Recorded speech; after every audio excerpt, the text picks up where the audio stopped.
છેલ્લા 2 દિવસથી ભરૂચ જિલ્લામાં વરસાદ પડી રહ્યો છે અને આઈએમડીના લેટેસ્ટ ફોરકાસ્ટ જોઈએ તો પણ ઓછા આવતા 2 દિવસ સુધી તો ભરૂચ જિલ્લો રેડ ઝોનમાં રહેશે.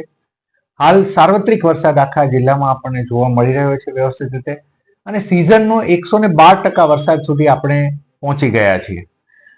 ભરૂચ જિલ્લામાં આપ જાણો છો તેમ સરદાર સરોવરમાંથી જે નર્મદા નદીમાં પાણી છોડવામાં આવે છે એની પણ ઇફેક્ટ સારી એવી અહીંયા રહે, કેમ કે અહીંયાથી જ ટી લેન્ડ ઉપર આપણે આવીએ છીએ. છેલ્લા 2 દિવસથી જે રીતે પાણી છોડવામાં આવી રહ્યું છે એની ઇફેક્ટ જોતા, તેમજ આખા વચ્ચેનો જે એરિયા છે આખો કેચમેન્ટનો, એ એરિયામાં પણ જે રીતે વરસાદ આવી રહ્યો છે એ જોતા હાલ છેલ્લા 1 કલાક પહેલા જ 24 ફૂટનું લેવલ ગોલ્ડન બ્રિજ ખાતે જોવા મળેલું, જે લેવલ આપણા ડેન્જર લેવલમાં ગણાય છે. પરંતુ એની એક ટાઈડની પણ ઇફેક્ટ એમાં હતી.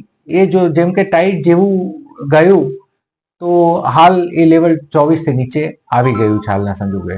હું જિલ્લાના તમામ નાગરિકોને હું અપીલ કરું છું કે હાલ 2 દિવસ તો હજી રેડ ઝોનમાં આપણા જિલ્લો છે. વહીવટી તંત્ર આપને લેટેસ્ટ અપડેટ્સ દરેક બાબતોમાં આપતું રહેશે અને હું મીડિયાના મિત્રો થકી પણ અમે એને સર્ક્યુલેટ કરતા રહીશું.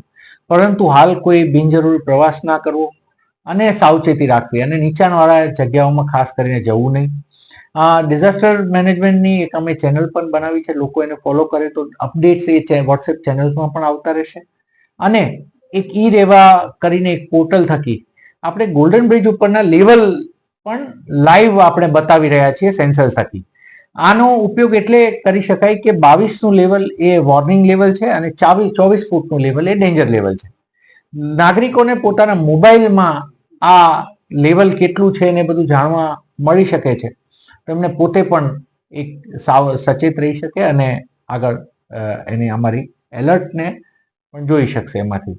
ફરીથી આ રેડ ઝોનના જ્યારે ડિક્લેર થયું છે ને આઈએમડીના ફોરકાસ્ટમાં હેવી રેઇનના પ્રેડિક્શન છે, તમામ લોકો સચેત રહીએ અને સાવચેત રહીએ. Thank you.